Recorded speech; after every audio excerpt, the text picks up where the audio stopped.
In this video, I'll show you how to fix the download quota exceeded for this file error in Google Drive. Let's get started. I am trying to download this file, but when I attempt to download it, I get this error. Sorry, you can't view or download this file at this time. When I try to download this file from the shared folder, it shows this error.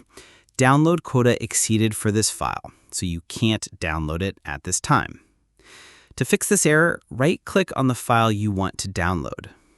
Select Organize. Select Add Shortcut.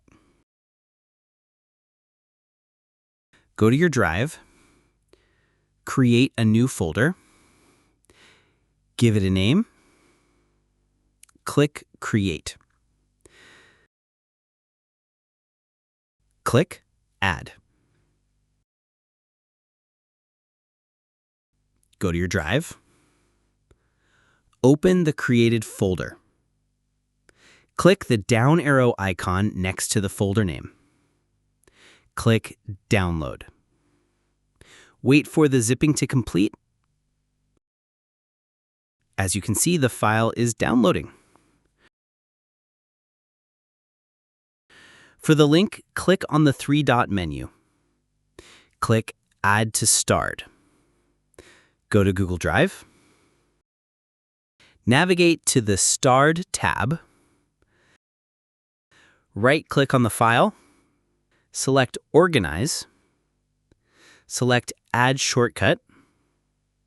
Create a new folder or select an existing folder. Click Add.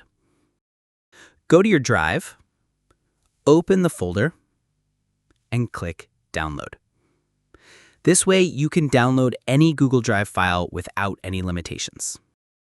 Feel free to reach out if you encounter any issues during the process. If this video helps you out, please leave a like and subscribe. Comment below if you have any questions. If you need further assistance, consider hiring a professional using the link in this video below.